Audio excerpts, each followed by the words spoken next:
It's Friday afternoon, and I just wanted to share with you a brief summary of the last two class presentations and the class organizers, and try to give you just a quick review, a quick summary of the key points of these two class presentations.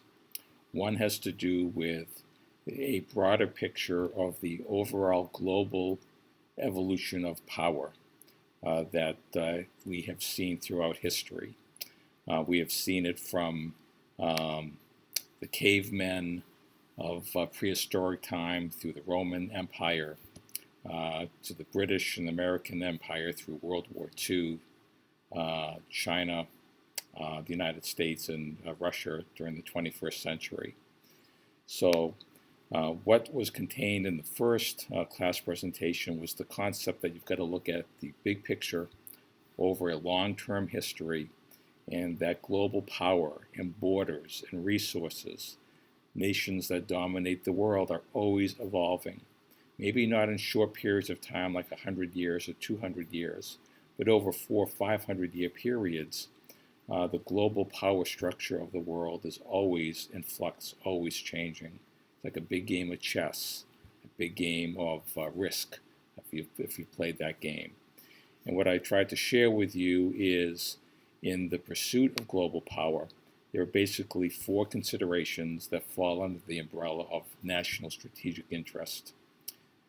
A country will only act when it's in the benefit, in the interest of that nation, whether it be the United States, whether it be France, India, Japan, whether it be Argentina, Canada, whatever country it may be. Countries act not because they feel good about it or because it's the right thing or wrong thing to do. It's basically what is in their national interest. And it usually comes down to four basic considerations: security and defense, a nation's need for available resources, trade networks, ability to have markets to sell their goods to make money, and the ability to control and influence events in a certain area of the world. Remember the flip the bird analogy. The wars, the conflicts are above the surface. They're simply manifestations of greater issues that are happening below the surface. And in this initial class presentation, I gave you several maps that are just examples of global power. The Roman Empire, the Ottoman Empire, the Spanish Empire, which is oftentimes underrated. People are surprised that Spain was once one of those global superpowers that dominated most of the Western Hemisphere, from the northern borders of North America to the southern borders of South America. The British Empire, which is usually the more promoted empire of the world, and also more modern times, the German Empire, created by Adolf Hitler's Nazi regime, tried to regain the glory of Germania, that area of geographic area that was taken over by Rome during the Roman Empire. And then you had Japan's conquest of the Pacific, which included not only Korea, but a lot of China, Southeast Asia, a lot of the Philippines, the Dutch Elm Indies off the coast of Australia. Took a look at Russia, how they expanded, and China. And then the Cold War. After World War II, there were two superpowers vying for influence: the United States and the USSR, which is not Russia. Cold War because Russia and the United States never really fought each other. They usually fought each other through cultural efforts, technological, like the space race, the threat of nuclear arms, and also times they fought each other through regional wars. This, quite frankly, quite accurately depicts the bear and the eagle, the two symbols of these two superpowers' quest for power in between 1945 and 1990. And then I showed you two videos. One of China is economically trying to become the 21st century power. This is very instructful on how China is using non-military means, using economic trade deals within alliances with other countries to become the 21st century superpower.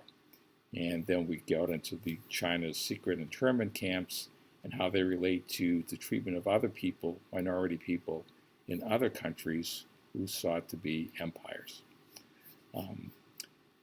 These slideshow, of course, goes along with the focusing questions that you see on the organizer. I encourage you to answer those questions using this information in the slides. Okay.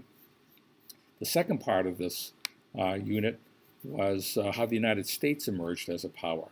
We took a look at what it takes to put together an aircraft carrier, how this cartoon reflects the promise of the American Empire. This cartoon was in 1898.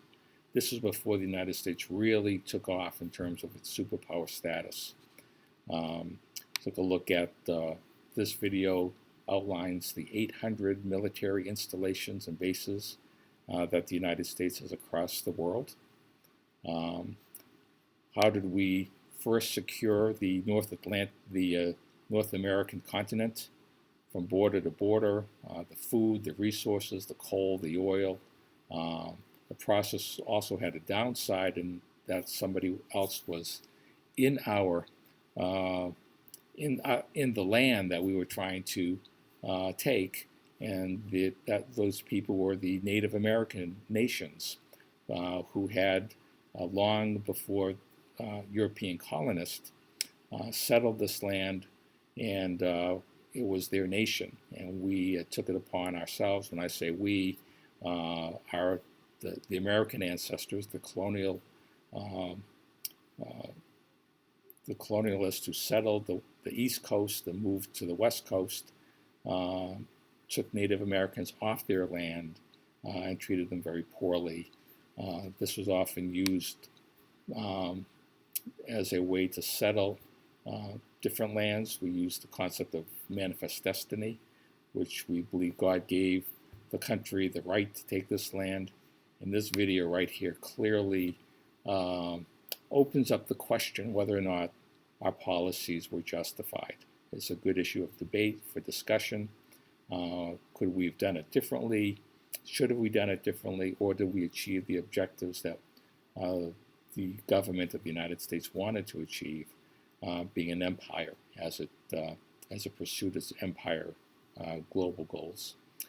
We took a couple of examples of Latin America interaction, our role in the Pacific, our expansion from Hawaii to Wake Island to Guam to the Philippines.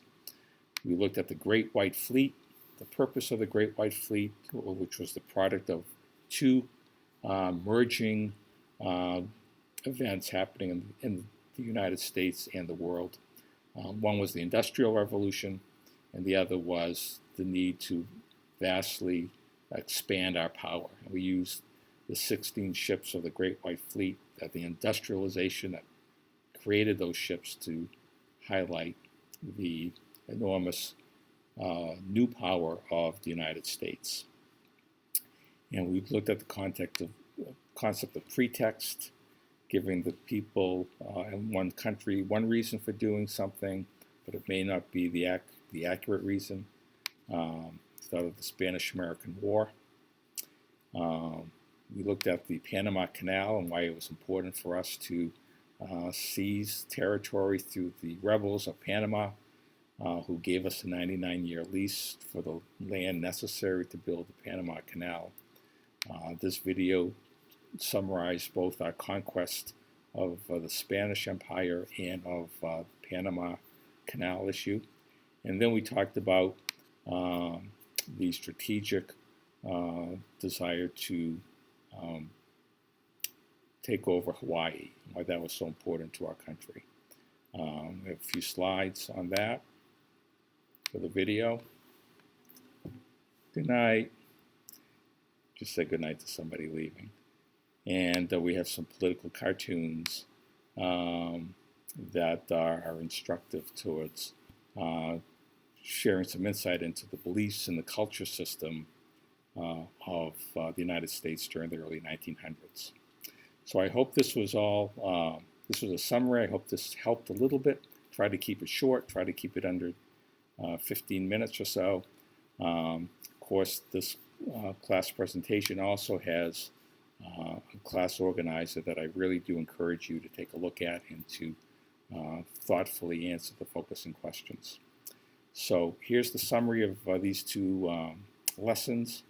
One is global in nature, one is focuses on the United States. It zeroes in on some detail through the organizer. We'll finish this up on Monday and Tuesday of next week, March, I think that's March 8th and 9th. And then I've got a project for you that I hope you enjoy, but in order to do the project, you have to be familiar with these two class presentations. Hope all is well. Enjoy the weekend, and I'll see you starting next week. Take care. Bye-bye.